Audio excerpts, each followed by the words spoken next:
questline, we return to the Shadowlands and we meet Sylvanas, and she has a ton of new insight into what is actually going on. The Shadowlands are now officially confirmed to be fake, an artificially constructed realm, as Sylvanas says, too ordered and too convenient. She says she saw the true afterlife and it's not the Shadowlands. So not only does she confirm her return to the world of the living soon at the end of this questline, but she completely changes everything we previously knew, and with the new cosmology, it all starts to make sense. It might even be possible that the Titans had their hands in crafting this realm, which further explains the entire Primus Titan collaboration, the old speculation, and it's all just one big project that will soon be revealed. Even more interestingly, the return of Denathrius seems more relevant than ever. So what is everything we currently know? Let's check out this new questline because it pretty much changes all the Shadowlands lore.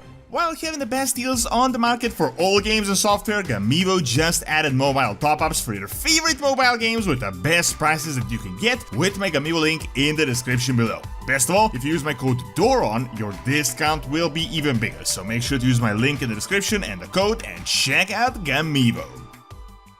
So realistically, this actually makes sense. I mean, it's nothing really new, other than now being officially confirmed in Midnight. I've talked about this for years by this point, and that is, the Shadowlands are completely fake. It has been foreshadowed for a while now, and I'm still surprised people think dying and going into the Shadowlands means anything, because it's literally an artificial realm that probably shouldn't even exist. Now, in order to not repeat myself a million times here, I'd recommend you guys to check out my cosmology video I've released a month back, talking about the brand new cosmology from 11.2 we just learned from the Ethereals, but it essentially changed everything we previously knew. The entire thing about the cosmology is that realms are ranked in terms of energy levels, and you can go up and down. The thing is, high energy realms can easily go down, but it's hard for low energy realms to go up. This means that low energy realms like the Death Realm and the Void really struggle to do anything, and they're at a huge disadvantage. It's even implied that the Titans are potentially low energy beings as well, which explains their craziness and all these systems they're setting up. Now, check this out. It was implied that an artificial mechanism was created so that the status quo is maintained, and we beings of life on the high energy scale are getting the short end of the stick. So for example, beings of life go into the Death Realm, they give the energy to the Death Realm they otherwise wouldn't receive, and it's like one cycle of going back and forth so that not one power of the universe gets too dominant. There is even a weird cycle with Life Illume in Ardenville, the Winter Queen, where beings actually return back to the Life Realm, which kinda shows you how crazy this actually is. Something super interesting we recently learned is that there is apparently an in-between realm, and those Kyrian angel guys literally steal you and take you into the Shadowlands like you're not actually meant to go there. Now, to not repeat the same thing over and over again, let me give you the brand new info that confirms everything. So, Sylvanas, as you may know, is returning, and this is probably just the start of her upcoming role, but at the start of Midnight, the prologue to Midnight, we go into the Maw to talk with Sylvanas, and we discuss her updated status. Now, keep one thing in mind, which is super interesting, and that is the Maw.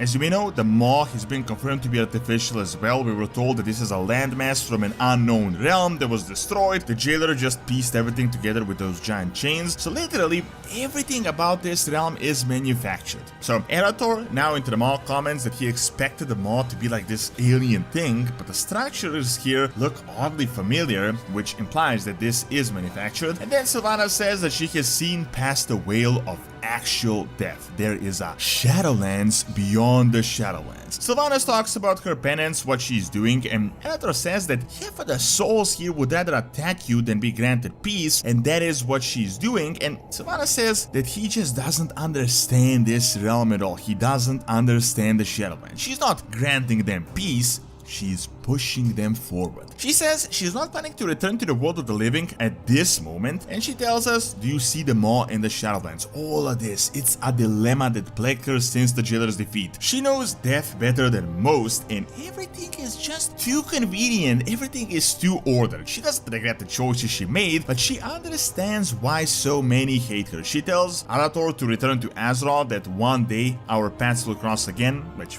pretty much confirms her return at a later date. However, something really stands out here, and she says everything is too ordered. Recently, Blizzard sort of started putting the first ones that apparently built this fake realm a bit more in the background as more of a myth, and started pushing the Titans forward. Do you remember the old Shadowlands hint of how Primus may have collaborated with one of the Titans who granted him his superpowers to see things ahead of time? It's entirely possible that they are foreshadowing that the Shadowlands are a fake Titan collaboration project that is very convenient for them. When you think about it, it makes sense. I mean, it really is to order. Like, do you remember like how Sergeras built this thing for the demons, like this prison realm? He's kind of building the same prison realm, like the Titans are building the same prison realm for us mortals. Everyone is serving their purpose in the exact order. There is an arbiter that like mathematically counts everything you did, and it all seems like one huge matrix, like energy getting to where they should get. It does seem like the Titan Pantheons set up their own artificial realm of death for some sort of a purpose. For example, we know they use some Shadowland souls to fuel nature of various planets like the wild gods to get them back. We previously learned that when they order planets, they planted all these sorts of grows and nature elements, not because they are fans of nature, but it's because it serves a purpose for their projects. This also explains why we only saw certain souls in the Shadowlands. We didn't see the Void Souls or Light Souls, as these guys probably have their own afterlives and realities they go to. It's likely that just us mortals are anchored to this fake realm. Now, at this point, it isn't certain whether it was the Titans that set up the Shadowlands or the first ones, and if they plan to explore the first ones further. However, it really all starts to make sense, and I'm glad they're going in this direction, because we previously believed that this was the afterlife, and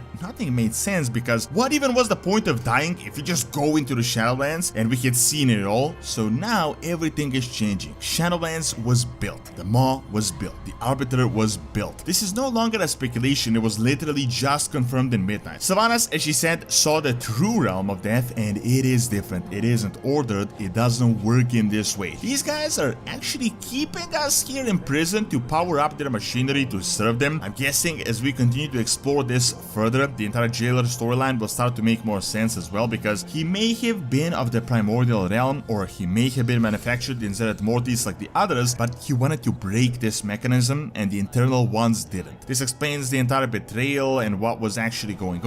We know Zoal was the old arbiter. He knew that everything was fake. He didn't want to break this machine of death for, you know, because he likes us, because obviously he was doing it for sinister reasons, but who even really knows what the afterlife really is? Furthermore, as they're now continuing to expand the Shadowlands and not pretending like it didn't happen, we are literally going into the Maw in this questline. I think it is also highly likely that we are going to see Denathrius soon as well, as everything about him is being foreshadowed. Lotraxion, his agent, is starting to do some bad things. The Scourge is returning, which is technically an Atherism creation. The entire Beware the Eyes of Green and a Life agent is more relevant than ever with the Harnir. So I don't think they had forgotten about Denathrius. I think Denathrius was more aware of this fake realm than anything, and he also wanted to break free, but he was way more intelligent. As you may know, most of the things we attributed to the jailer, mastermind, million IQ thing was actually the doing of his ally Denathrius, and when the jailer was attacked, he betrayed him. We defeated Denathrius, but he defeated us in the end, so the Death Realm still has their most powerful representative, and I think he's going to be showing up soon as we learn what all of this is, what is really going on, and what are the actual Shadowlands.